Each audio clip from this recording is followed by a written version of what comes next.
Welcome to task 2. This is all about running AdHhoc commands to set up repositories on the managed hosts.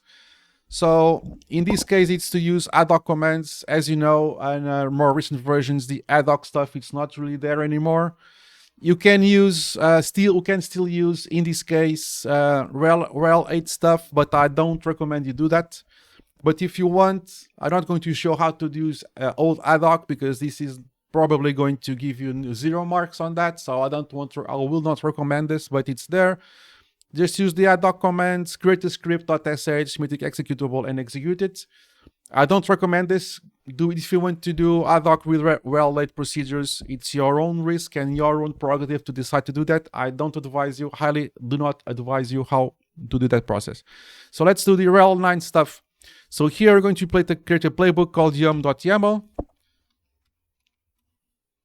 So I'm calling this yum.yaml, but I mean, it may not be yum.yaml at the time of the creation of your exam. It can be called something else, but basically the same thing. This is a PSA. Just generated examples you may find in the exam. I copy and pasted this from somewhere a while back. Just use the info provided by the exam. So yeah, I've been getting this ready for the longest time now, and I have some stuff because I'm a little bit lazy. And I just copy stuff from people that already done it and it works. So why do we invent the wheel if the wheel already works, right? So there it is. I'm going to show you my version of that and how it works. But the instructions should be something like it's one you have for the base OS, and you're going to have one for the stream, like a regular. This is just fancy wording for a regular repository. Base OS stuff and stream stuff.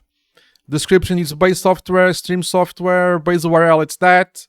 DPG key, it's enabled and it's somewhere in place somewhere.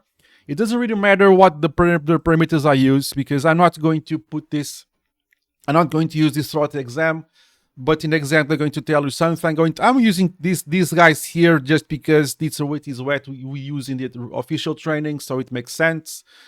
I mean, they just put there what you want you to put there and it should be okay. I'm not going to use this at all throughout my video series, but I'm going to show how it's done. Then I'm going to undo that. So to each your own, okay, it's fine. Okay, so this is the solution. Okay. Oh, before I do that, this is very important. If you want some help to edit YAML files, for example, in my case, this one, not this one, that one. As you can see, I have a vertical white bar. Wow, this is very delayed. Something is not correct. Okay, never mind. I have a vertical white bar there that I can really know the vertical alignment of stuff. As you know, in YAML, it's very important. So I have a white bar to actually show off the vertical alignment. I'm avoiding tabs. As you know, tabs are a problem. So I'm going to replace tabs for 2 spaces. So I can save myself the hassle.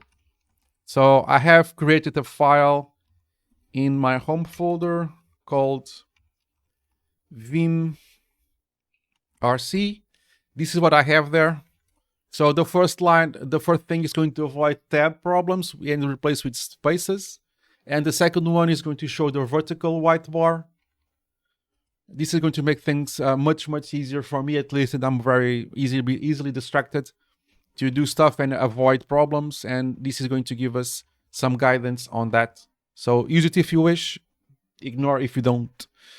And this is an example that I just have there, and I have this already in the build. So you're not going to see me build the YAML file from scratch. That will just be way too time consuming and prone to problems. So this is what I did. So this is a very simple playbook. Just start a playbook and watch indentations, watch commas, spaces, underscores. And the name important key configure in repository, whatever the name you want to put it, hosts all. In the exam, they're going to say that you want to use in all the hosts. In here are going to put this only on server A. Wait, I have a version just for server A, don't I? If I remember, yeah. I'm that smart. Cool. Yeah, this should work. It's fine. Yeah, so this in your exam you should say host, all hosts here, all. But here I'm going to just to do server A because I'm going to revert this. I'm not going to keep it. But throughout the exam you should keep it. So you just use the all keyword here because that's what I said in the task requirements. So this is my main repository, whatever, call it whatever. And the plugin, it's called YAM repository. I know it's not called modules or anything, but I don't care. So we're going to use the I have a typo. Immediately I spot a typo here. No, it's fine. So yeah, I'm going to use the find module, okay, and it's going to create a file name with the description, with the base URL, enabled yes, TPT checked. But basically this is exactly what is going to show up in your REPL file. And you're going to loop throughout this. So this is going to be, I'm going to create a name called base OS. A base URL is going to be this one here. This is going to be the first screen, blah, blah, blah, blah, blah, blah, blah, blah, blah. So basically it's going to create two files, okay, with these different contents. Okay, one is going to be called A, the other one is going to be called B. One is going to point to the base OS, the other one is going to point the app stream. Okay, so we're going to use the file module to create two files with this stuff inside. And you should see two files there, or at least one file with two repos. The first repo is going to be called this thing, and the second file is going to be called that thing there. So, pretty simple at this point.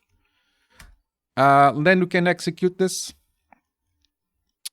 So can use whatever process you want, Ansible, Navigator, run, yum, server A only, honest m, std out.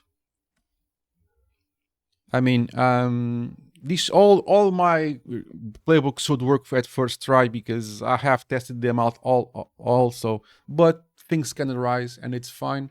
So if I search into server A, if I go get myself some root access, if I go to my etc yum.repos.d, you have there your ansible.repo, and there we go. It looks fine. So in my case, I'm going to remove it because I don't want to have it here, but it works great. And let's check it out again. Let's get YAML. So it will run on all, and this is going to create the file in the correct location, okay? And it's going to give it the contents that we actually wish to have. Going to give a couple of seconds to observe, and task 2 is done. All right, so task 2 is done. Thankfully, everything it works. It's great. Yeah, I'm looking at my own work and I'm pretty proud. That was a little bit stupid moment of mine. It's 6 a.m. guys. I'm recording this because I love you. Like, subscribe, and comment, it helps. And I'll see you in the next one. Cheers, guys.